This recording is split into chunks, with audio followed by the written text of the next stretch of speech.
Imagine if you had all the money you've ever spent on diet programs, what could you buy? Diamond earrings, a gold watch, a new car, a summer home? There is no doubt that those diets worked for you, short term. But what happened after you went off the diet? More than likely, those pounds lost returned with an extra couple bonus pounds. Most diets will work because at the end of the day, when you cut your caloric intake, you will lose weight. But most people regain the weight lost because they have failed to make lifelong behavior changes. It is easier to follow a set of rules or pre-planned menus and see immediate results than to address the habits that caused them to put the weight on in the first place. That is why after following their diet rules for a period of time and maybe even reaching their goal weight, they eventually gain it back. There is usually a trigger that occurs, be it an emotional upset, a major life change, or escalating work stress that causes the individual to turn to food for comfort. For more than 25 years that I have been in private practice, I have told my clients that I don't do diets. Diet is a four-letter word, not to be used in my office. I create customized meal plans for people specific to their nutritional needs.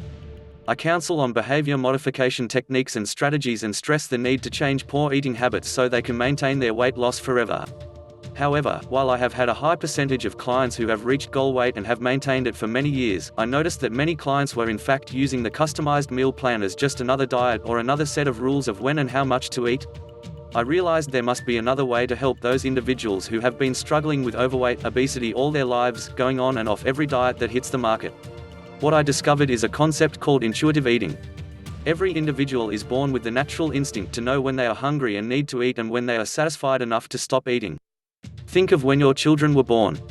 Whether you breastfed or bottle-fed your babies, they would cry when they were hungry and push away when they were full. As well-meaning parents, myself included, we would say, "No, she didn't eat enough, there's 3 more ounces of formula left in the bottle."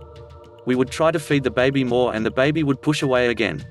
When the baby became a little older and sat in a high chair, we would spoon-feed her and try all sorts of games, flying the spoon of peas through the air to song in order to get her to eat more. Then when they were toddlers, running around the house playing and not wanting to sit to eat lunch, we would worry that they would go hungry. But in fact, our children were exhibiting what was innate to them. The ability to eat when hungry and stop when full. So what happens over the years when you become an adult? Why can't you exhibit this same ability? Well, some people might be able to look back at their childhood and remember that they were encouraged to clean their plate if they wanted dessert or to tidy up their room and they'll go for an ice cream treat. These tactics all went against what was natural. As you got older, the natural ability to tune into your hunger and satiety cues were further destroyed by the multi-billion-dollar diet business and the media exposure of the newest fad diet, the latest diet book or celebrity promoting some diet gimmick. Intuitive eating is characterized by eating based on physiological hunger and satiety cues rather than situational and emotional cues.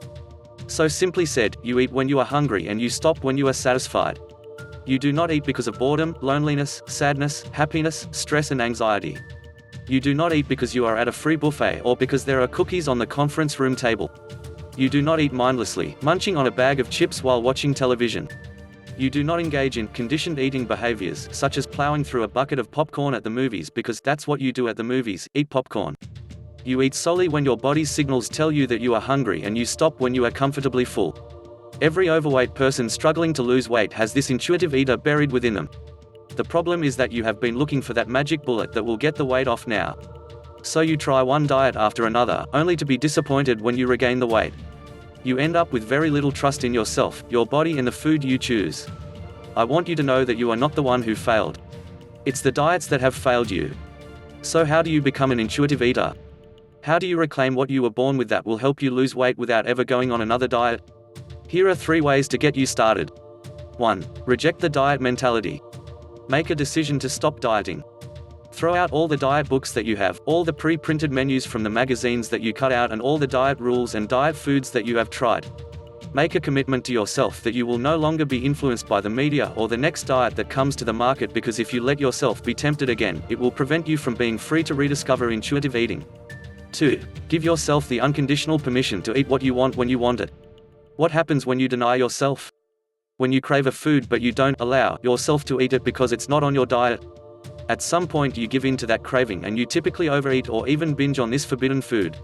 By taking the conditions off the food and not labeling the food bad, you will find that not only will you not overeat, but your true food preferences will be discovered. 3. Throw out the scale. Do you weigh yourself every morning or even several times per day? Does the number on the scale influence your mood for the day? Most likely it does, even if you don't consciously realize it. Your weight fluctuates day to day and is a measure of more than just fat. It includes your bones, organs, muscle and substances such as water, food and waste that pass through your system. Begin to measure your success by other factors other than the scale, such as improved blood work, blood pressure, mood, energy level and overall satisfaction with your progress toward becoming an intuitive eater. Weight loss is usually not a knowledge issue, it is a behavioral issue. Start slowly and become more mindful with your eating. You will be happy you did. If you have benefited from this video, please hit the subscribe button now for your next video. If you would like to lose weight, click the link in the description below to find out more.